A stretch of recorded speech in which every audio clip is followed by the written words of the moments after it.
traveling far without a home, but not without a star. Free, only want to be free. We huddle close, hang on to a dream. On the boats and on the planes, they're coming to America, never looking back again. They're coming to America, home.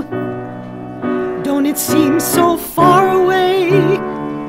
Oh, we're traveling light today, in the eye of the storm, in the eye of the storm.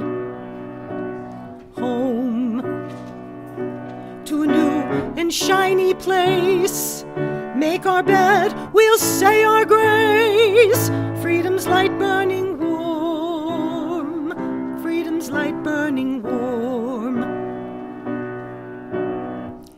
Everywhere around the world, they're coming to America.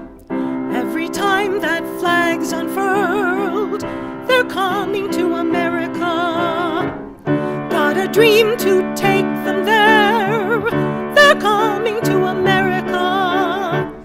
Got a dream they've come to share. They're coming to America.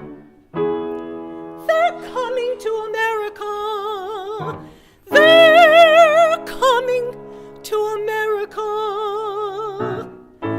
They're coming to America. They're coming to America. Today, today, today, today,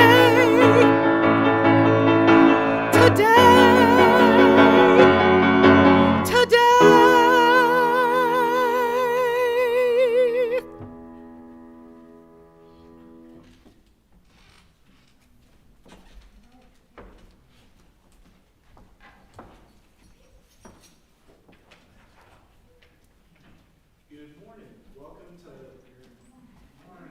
Good morning.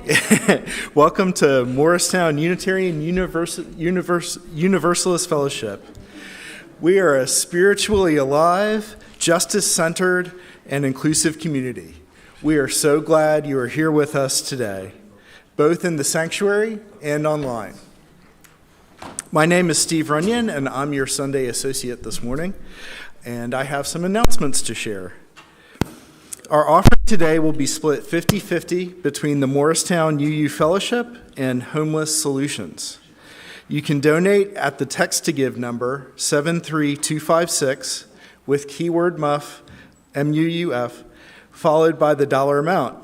You can also give by visiting www.muuf.org or by placing cash, checks, or gift cards into the basket as it is passed around later this morning. The worship arts team will hold its retreat next Sunday here at MUF. You still have time to plan to come to all or part of the day to share any thoughts or ideas you have about services for the coming year. All ideas are welcome. Please let me or Laurie Cross know if you are interested.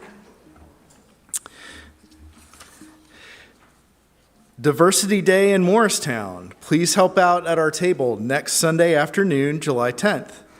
This is a community event sponsored by the Diversity Coalition of Morris County that brings together friends and neighbors of the greater Morris County area in order to celebrate the gifts of our neighbors. Please email welcome@muff.org if you're interested in helping out. Summer cleanup. Please join our facilities and religious education teams on July 16th at 9 a.m. to 1 p.m. for a summer cleanup and clean out event. Lunch and lots of lemonade will be served. We could really use your help in resettling classrooms and helping to maintain our historic building and grounds. Contact Tim Davis or Nick Walwork and save the date.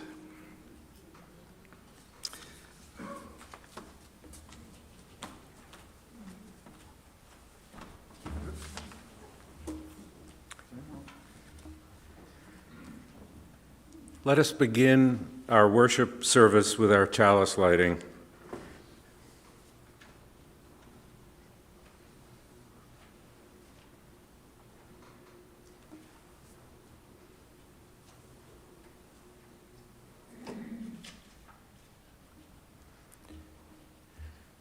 Please join me in reciting the covenant written by James Vila Blake in your order of service. Love is the spirit of this fellowship, and service is its law. This is our great covenant, to dwell together in peace, to seek the truth in love, and to help one another. I invite you to rise in body or spirit and join in our opening song, number 142, Let There Be Light.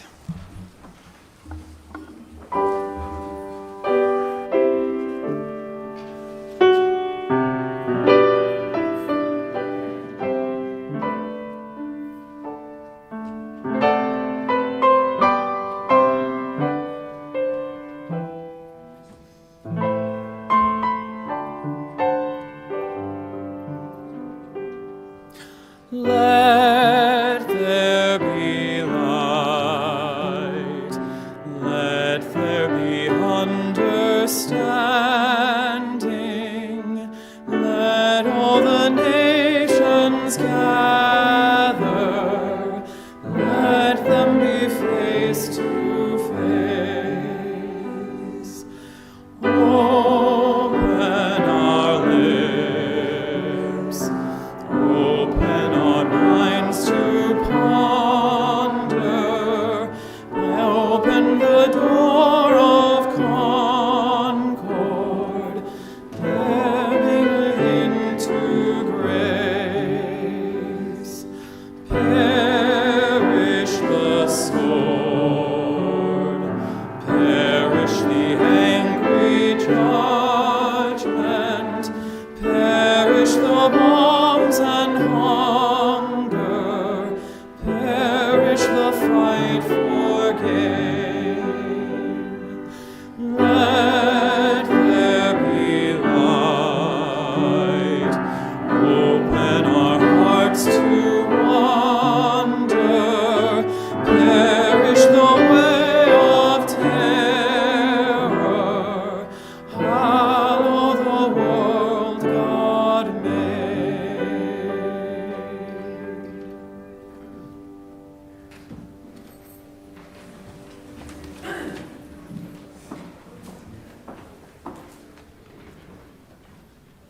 I am so happy to see some young people in the room.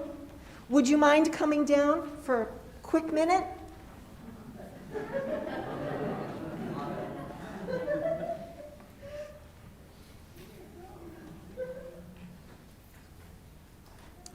As you're walking, I'm going to ask you to think about something, and you can answer too from where you are if you want.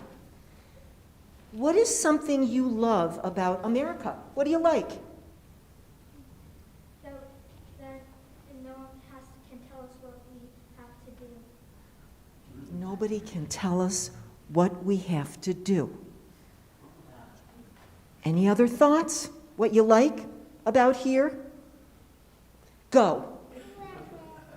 Terrific. I agree with you. What is something we could try to do more? What do you think should be something we should try to do, our country? What would you like us to do? For you, as you're getting bigger, what do you think? What should we work on? Any thoughts? Help them out if they need help. Any thoughts? Something we could do? Talk to each other. Do you think that's a good one? Do you think that's a good one? Okay. Talk to each other. What a great one. All right. You know what we're going to do now? We're going to give 3 cheers for our country. And we're going to let the grown-ups help us. Have you ever done hip hip hooray? Do you know hip hip hooray? I did that at school. You've done it at school, so you know it. Oh, I'm so relieved. All right. We are going to have the grown-ups help us. We're going to go hip hip hooray 3 times, And this is the time in the service when we can get as loud as we want. We can be so loud. It's going to be fun. All right. We're going to go hip, hip, hooray, and then hip, hip, hooray. 3 times, really loud. Are you ready? And they're going to help us. Let's see who can be louder, us or them. All right, you ready? Let's go. Hip, hip, hooray! Hip, hip, hooray! Hip, hip, hooray! Thank you so much for coming down. You can go back now. Thank you.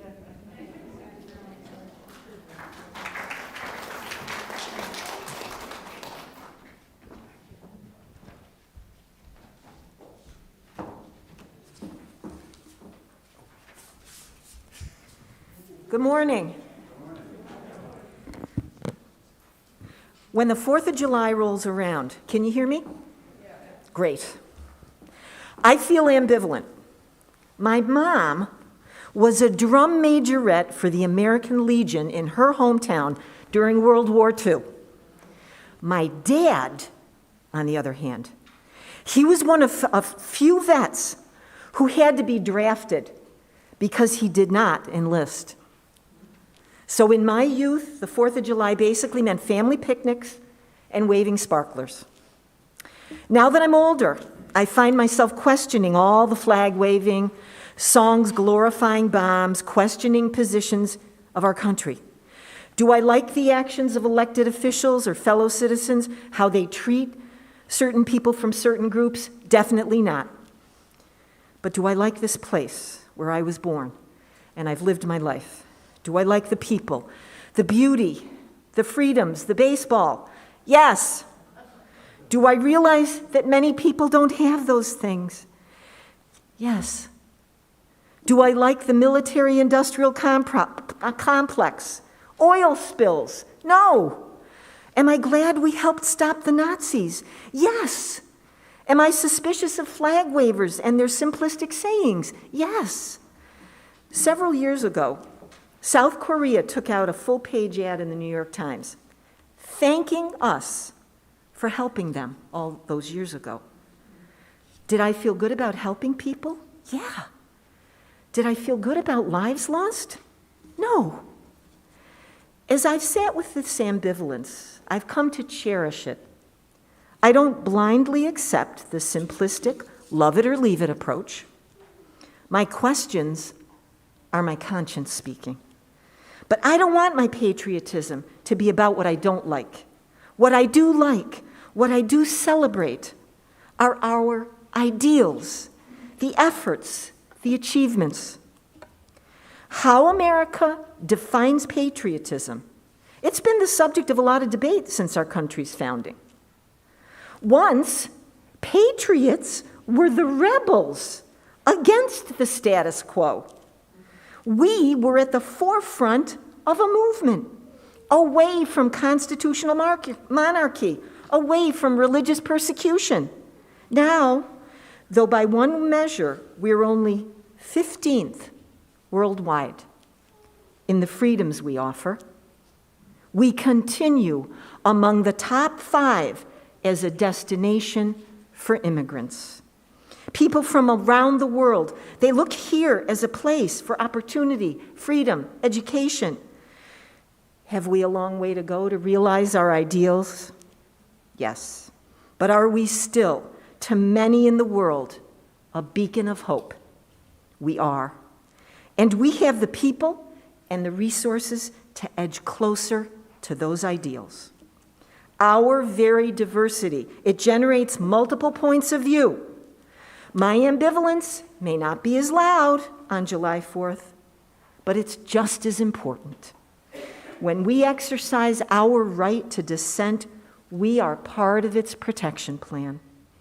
It's our responsibility to participate in the process that moves our country toward realizing our spiritual principles of both individual worth, dignity, and freedom, and of a peaceful world community.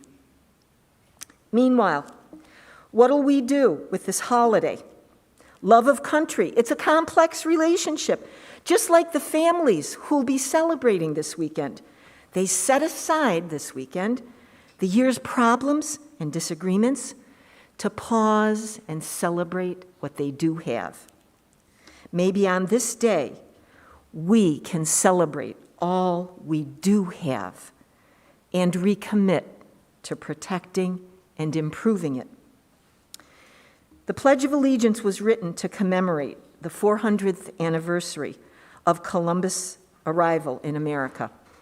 It originally contained no reference to God, and it was rooted in nativism and white supremacy.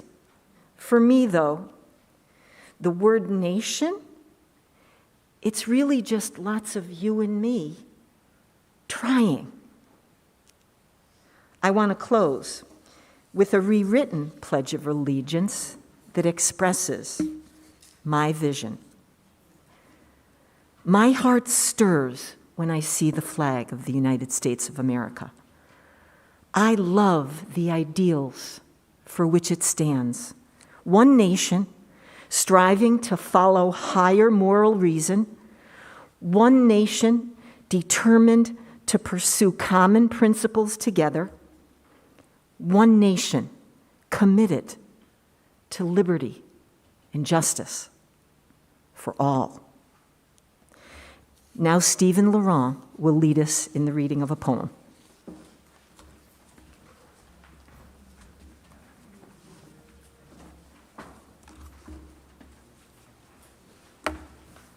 So we'll go back and forth from side to side. Give it a second here to come up. Okay. Center of equal daughters, equal sons. All alike, endangered, grown, ungrown, young and old. Strong, ample, fair, enduring, capable, rich. Perennial with the earth, with freedom, law, and love. A grand, sane, towering, seated mother. Shared in the adamant of time.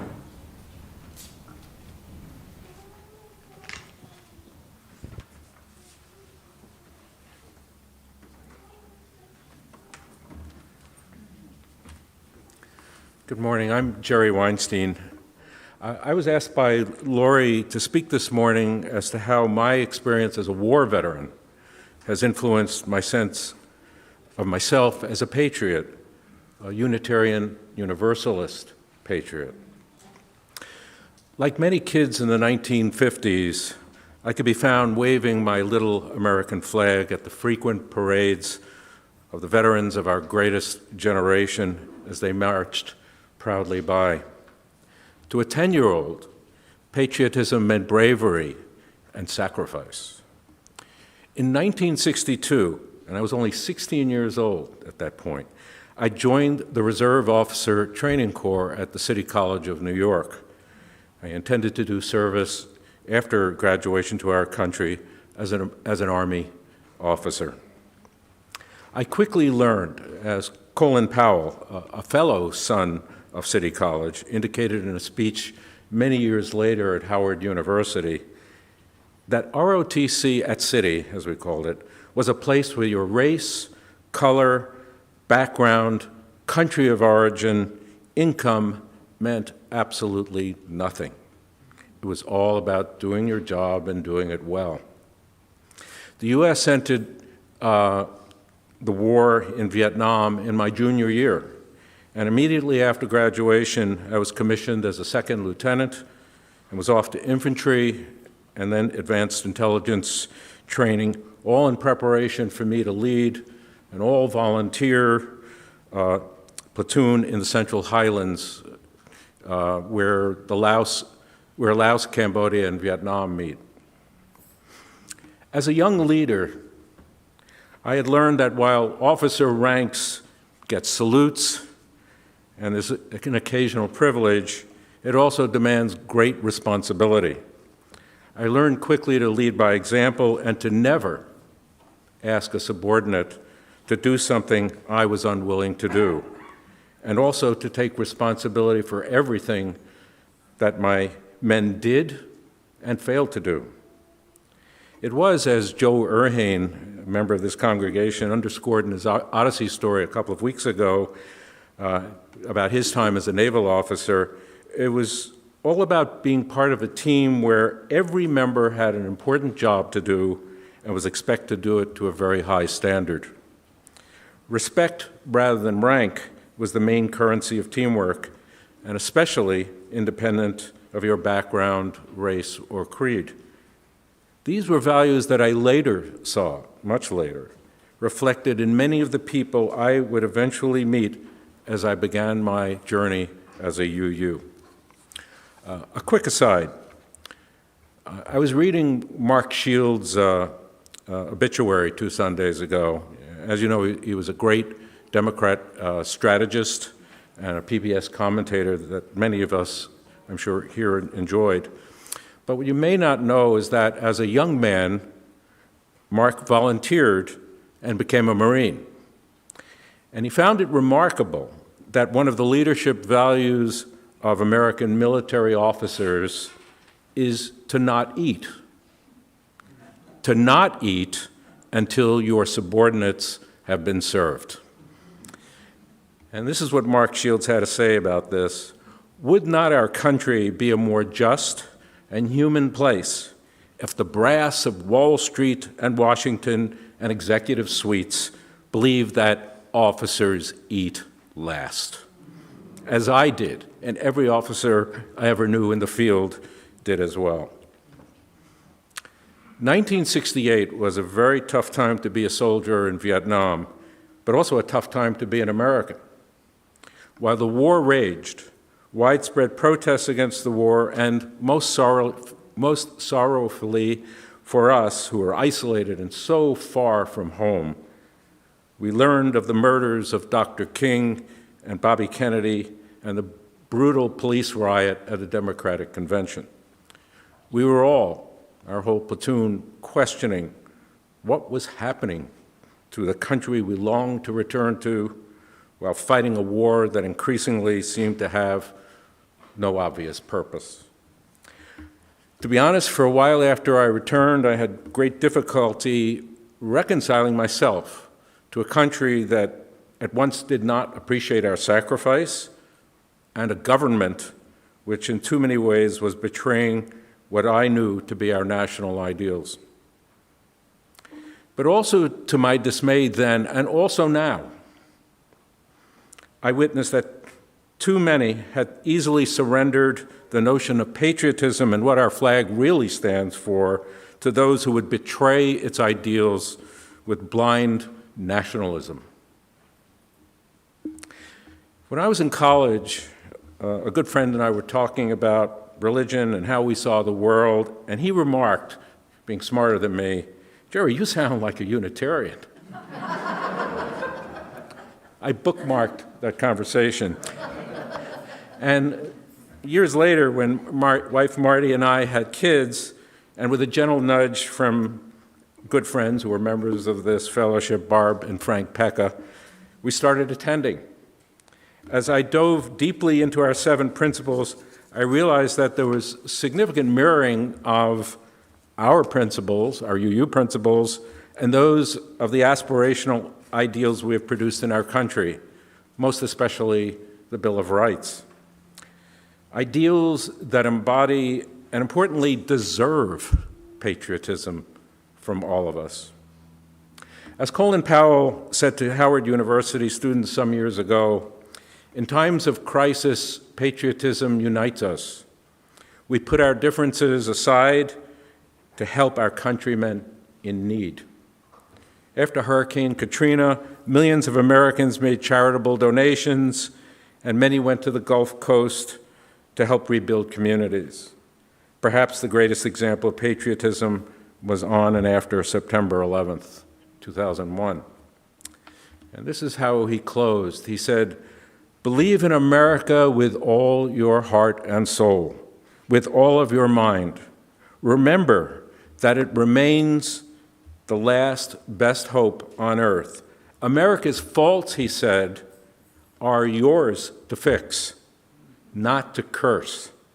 To fix, not to curse." UUs, I believe, at our core, folks who fix things. And I also believe we are patriots in the best sense of the word. Mark Twain put it this way: patriotism is supporting your country all of the time, and your government when it deserves it. I love our nation and its people who, over the arc of time, try to get it right. We need, therefore, to reclaim, in my opinion, patriotism for all Americans.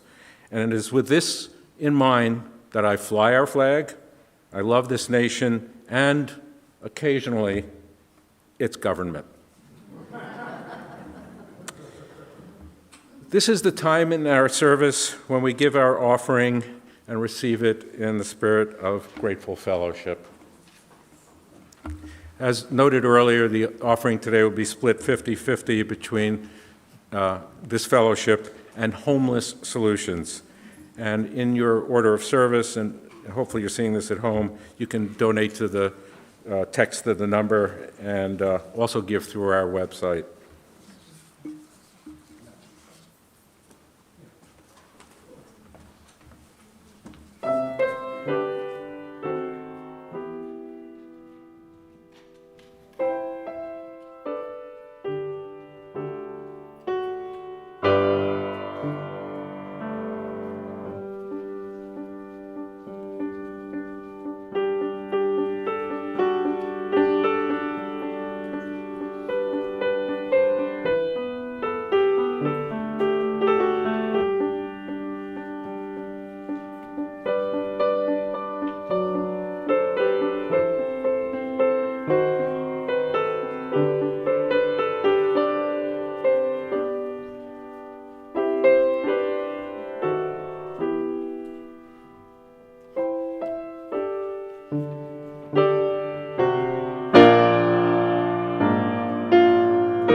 Now is the time in our service when we share the milestones and passages in our lives. I have 2 purple cards. Any others? Okay. From Shari Lowe, my son Chris Benson was married June 25th, 2022, in the presence of his grandparents, Lee and Hardy Lowe, who had just celebrated 70 years of marriage on June 21st, 2022.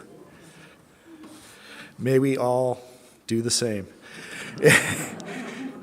And from Marjorie Wormser, a joy, my nephew Alex, almost 24, bought a home in Austin, Texas, a big step at any stage in life and remarkable for such a young man. Hip, hip, hooray. Hip, hip, hooray. Thank you.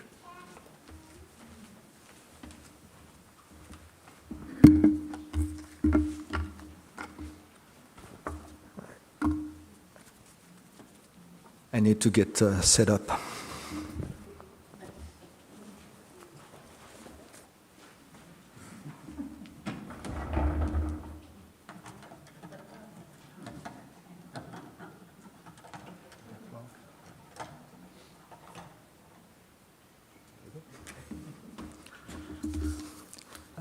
I have one more milestone.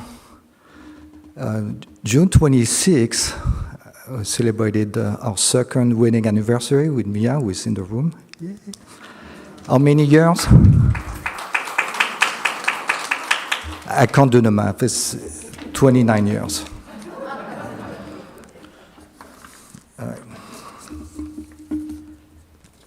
It's very complicated. But my name is Laurent Comès, and if you don't know me, that's a problem because I'm the president of the fellowship.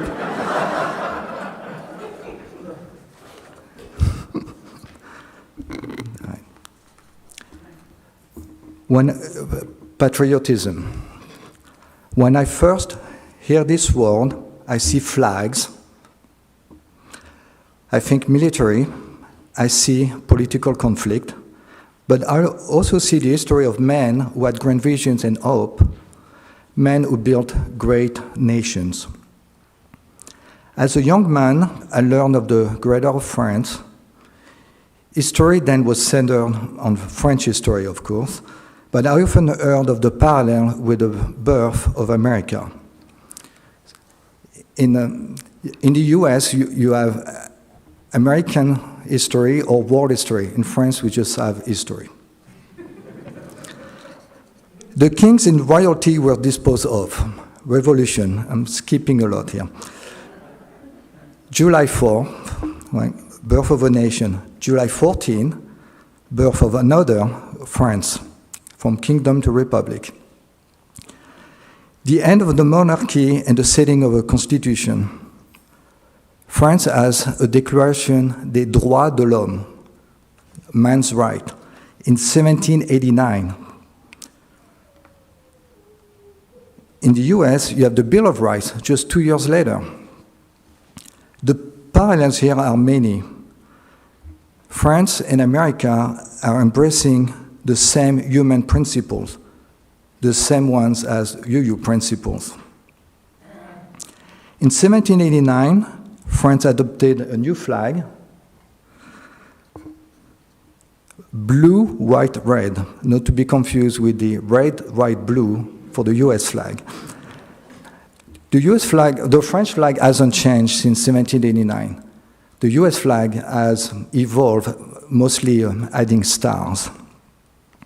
We won't talk about the many versions that have popped up over time.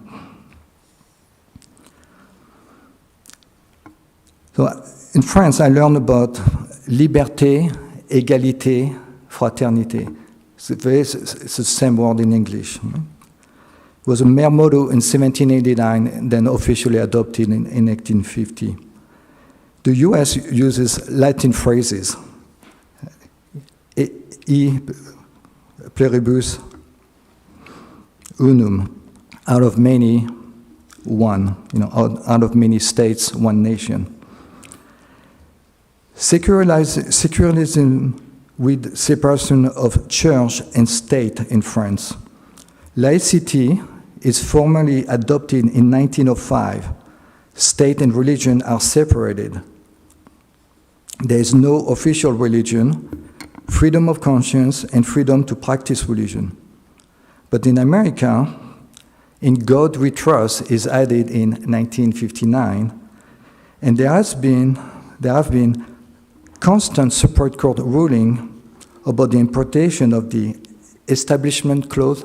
I had to look that up. It's a fascinating subject. Basically, you've heard that, over the years, very recently, should we pray in school? Should we, read the Bible in school? Those are still questions, on and on.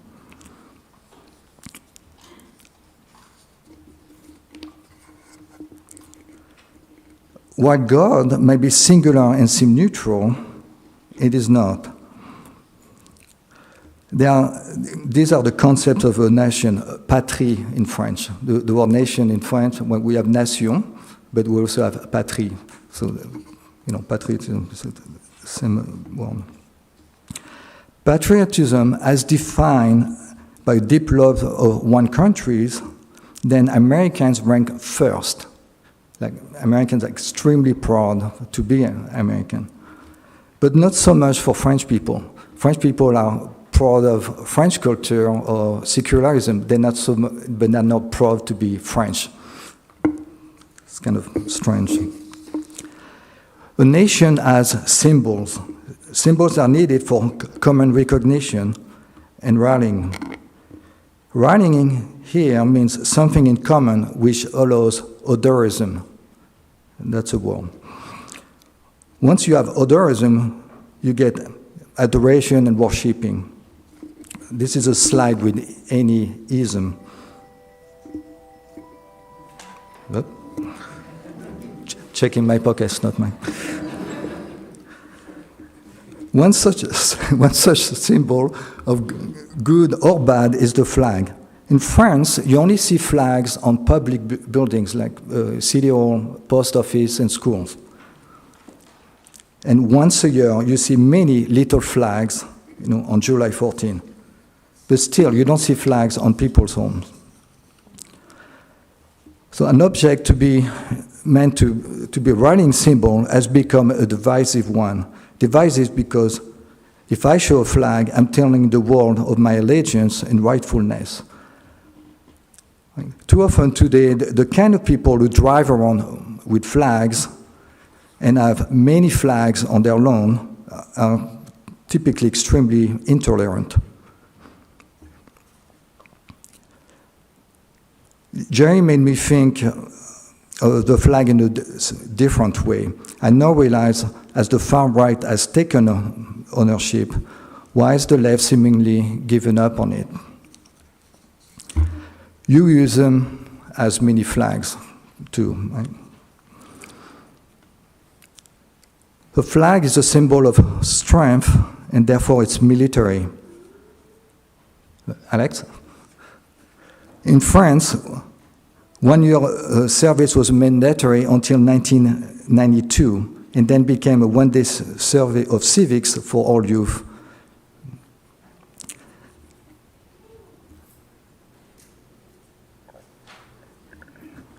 So in France, I had to serve for 1 year, and I did so after college. So I served for 1 year. So this is me on July 14, 1991. So it was towards the end of, this is on the Champs-Élysées at the VIP section. I volunteer for that. Like Jerry shared, the army is this great egalitarian. Not completely true, but somewhat. I grew up and went to public school with mostly people like me. The army brought together mostly boys and a few girls, but from different backgrounds, different social classes and regions. There, I first realized the meaning of average IQ. For the average to be 100, you need a few people below 100. Unlike in the US, where it has become for some a way to get a free education, few people go in the military in France nowadays. When you think of military and patriotism, it begs the question of whether one would die for their country. Turns out Americans don't rank very high based on that measurement. My own path to America was not an escape from a bad place or a search for freedom. I was simply looking for an opportunity. I grew up aware of American culture. My dad, as a teen, lived for 2 years in the US. He had an older sister who married a GI and was living in Maine. The American school system worked better for me. I was not a good French student, but I became an exemplary American student. Not forgetting that in college in the US, I met Mia and came back after my military service, looking for a career, not just a job. 30 years later, I'm still here, fully in UUism, something I knew nothing about before coming here 16 years ago. I never saw myself as a patriot. I don't have a flag in front of my house. But now I realize I am a patriot. I'm a patriot of many places competing for my attention. France, America, and UU, and this fellowship.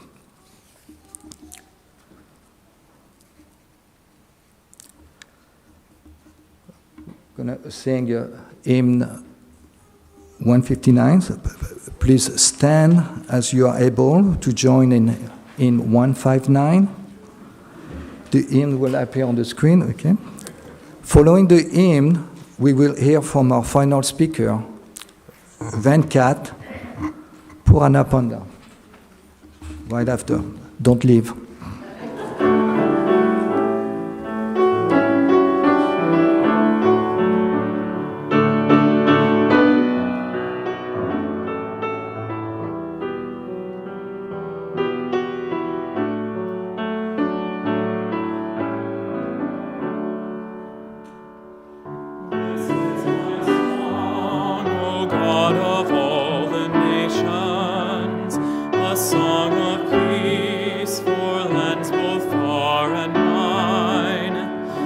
This is my home, the country where my heart is. Here are my hopes, my dreams, my holy shrine.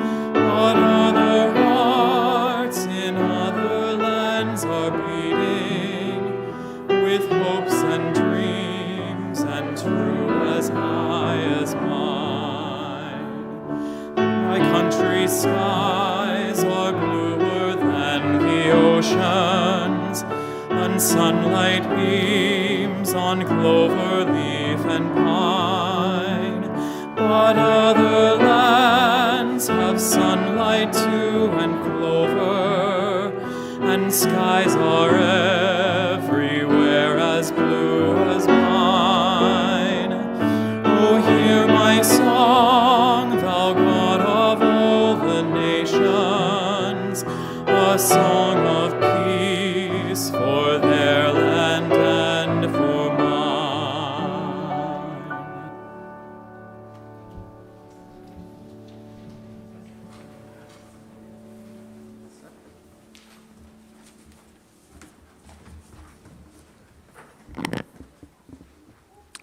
And this is my reflection. Good morning, and thank you for allowing me to be. It's a good day to be here. And for those of you who don't know me, my name is Venkat Puranapanda. We'll have a quiz on the spelling of my name later. Okay? You know, being the last reflection just takes the pressure off. I have a slightly different perspective than most of you because I used to be a lot taller and my vision was much greater. But unlike most of you in this room, and if you haven't figured this out, I wasn't born in this country. I came to America of my own free will, of sound mind and body.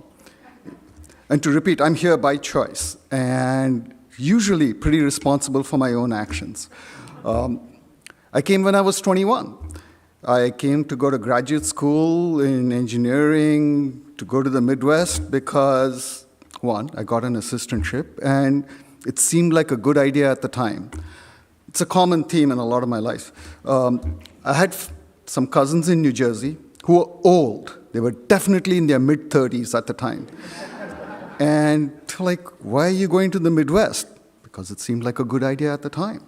And I ignored them because I was 21, and I knew everything that there was to know.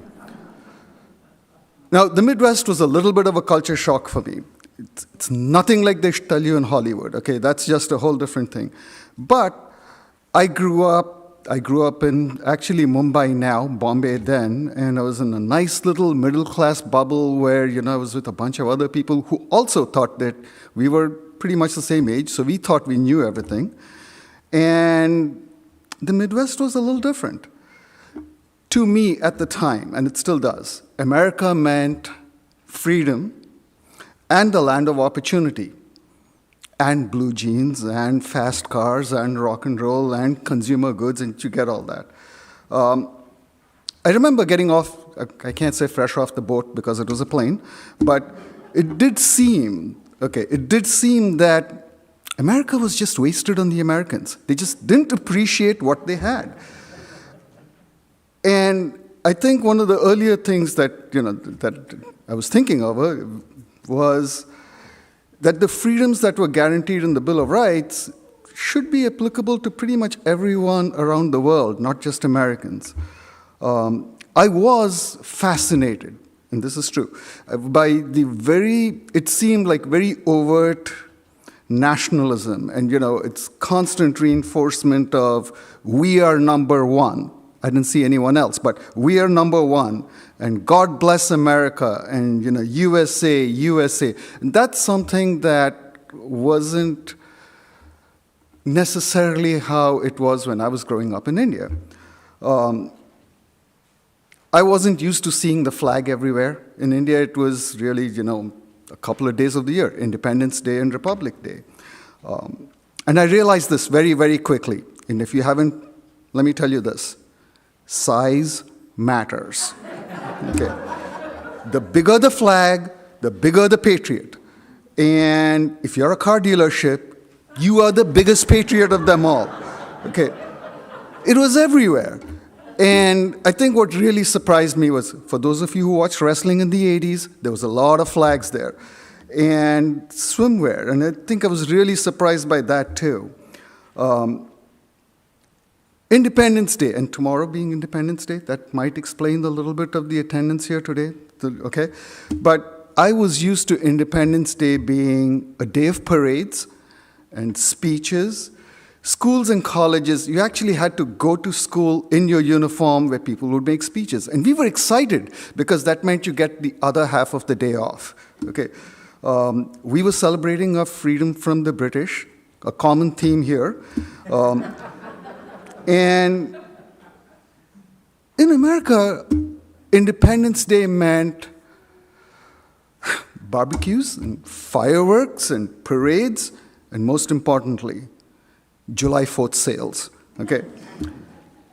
It warms my heart right there. What I was surprised in the early years when I came here was no one really seemed to talk much about what made America unique. There were other countries that got rid of the British, I shouldn't say the colonialism, but very few countries established any kind of a functional democracy. And it's easy now to look back and go, well, they could have done things differently and they could have been more inclusive, but at the time, they did the best they did. And to me, that seemed like a very powerful narrative of really a bunch of people getting together in Philadelphia, no less, to create a nation. The 80s, clearly, now you know how old I am, were an interesting time to be in America. And this is how young and naive I was. You don't think, I didn't think, not you, but I didn't think at the time that the civil rights legislation was barely like 20 years old. That, and that was the time when AIDS was rampant, right? There was a stock market crash. In New Jersey, there was actually a group called the Dot Busters. And there was a lot of subtle and really not so subtle discrimination against gays and, foreigners, and especially ones with a little extra melanin, and anyone else who they didn't consider to be one of us. But after I graduated, right, I made the choice to immigrate to the US because it seemed like a good idea at the time. And, I met my wife, and, we had a family, and I still believe in the idea of America. I still believe in the Bill of Rights and the Constitution, some of the amendments, but America meant freedom and opportunity, and I wanted to be part of the system. So I made the choice to be a US citizen. And years later, actually till recently, and once in a while I think about the magnitude of the decision that I made at the time, and which is, I gave up, my friends and my family because this is a very unique place to be. And that was a choice that I made willingly. I pay taxes, willingly, I might add, and I vote, and occasionally on the way back from work, I will vote in school board elections. School board elections, man, that's where it starts. And I go to jury duty because I believe in my responsibilities as a citizen.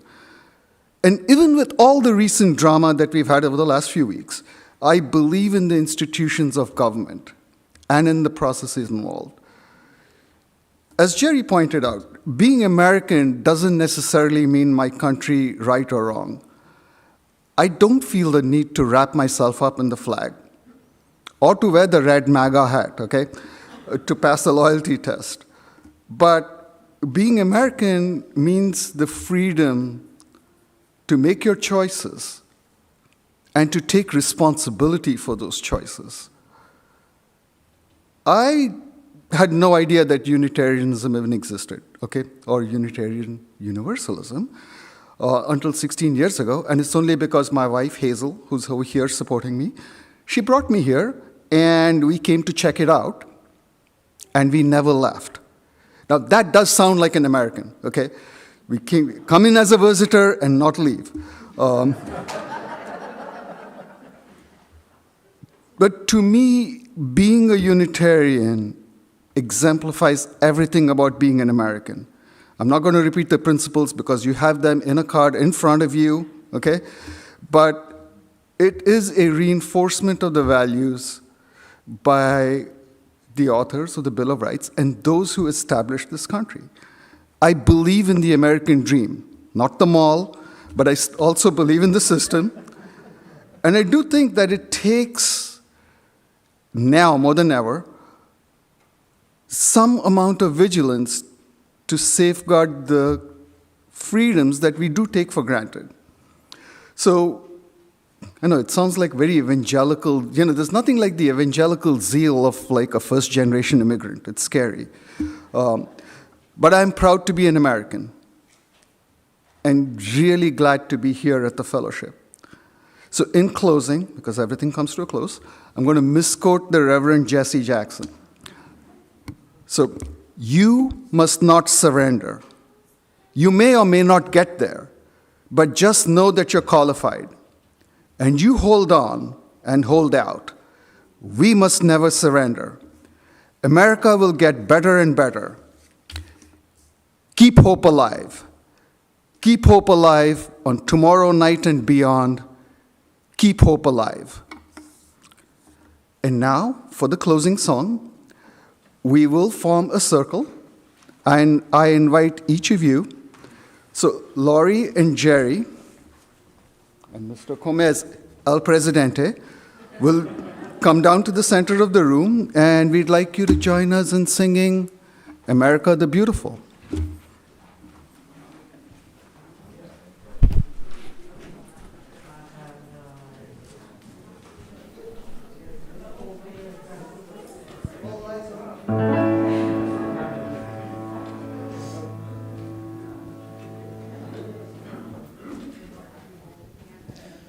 Oh, beautiful for spacious skies, for amber waves of grain, for purple mountain majesties above the fruited plain. America, America.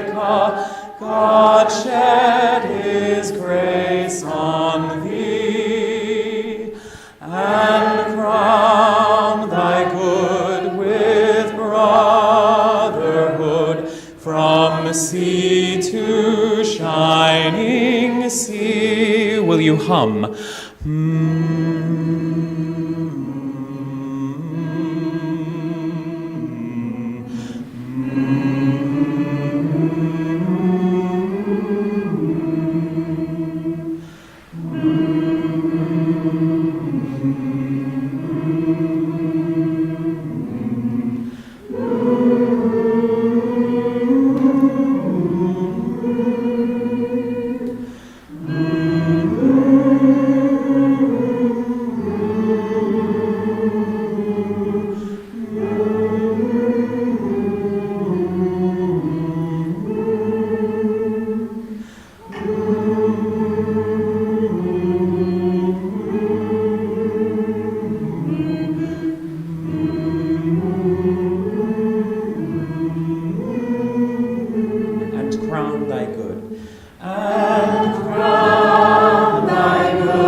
I have a couple of words to close. Can you hear me? Laurie, here.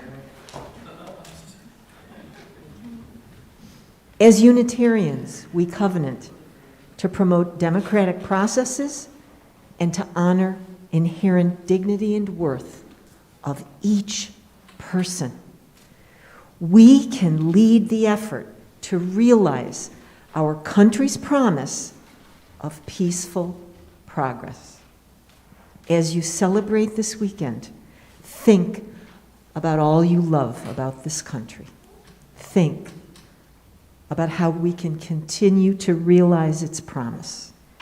And finally, think about what you can do to be part of that effort and resolve on this celebration weekend to do it.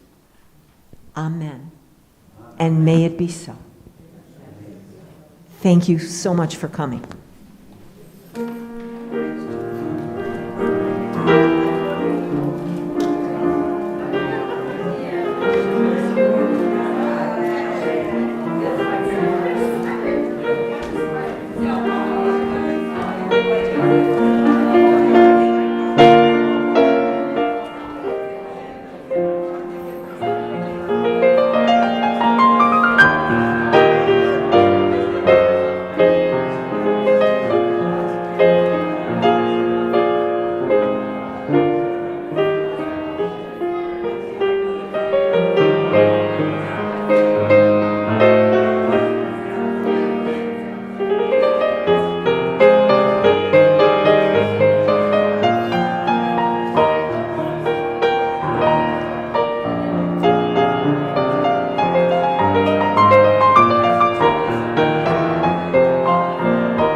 Well, yeah, so they want, it's available August 20th, but they want to put it to and our August is up here, August 31st. So I might have to go in and put maybe 5 extra days. So it's all falling into place.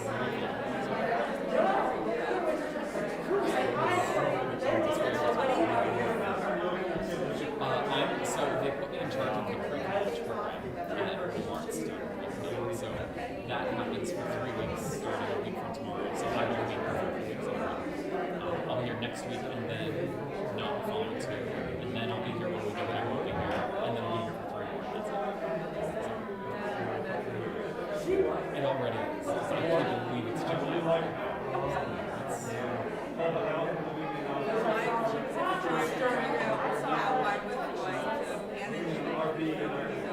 I spent a lot of time with my son in California. We went to, I don't know if I told you, we have a trailer in Maine. We have a cabin. Very basic, no frill. It's a cabin in Maine. And yeah, and so came out and decided to go and that's really nice. And now they're probably because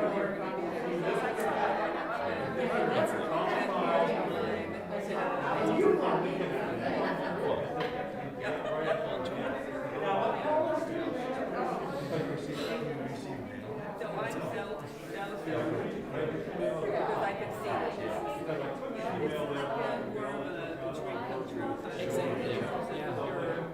You know, I've done a lot of stuff that worked for me so far, and I've done the thing that I wanted to do. So I was figuring out what that was. And this might not be that for me. I rolled a bunch of stuff. like you're moving. Any, are you connected to theater or I have vague connections there. I mean, it's a really small theater city, so I know most of it there. So. Exactly. And I'm not in as much of a rush to perform as I was when I was in my 20s. So, I pretty much feel like I have to prove it. You know what I mean? Like, so I'm not like part of the movement. Let me sing for you.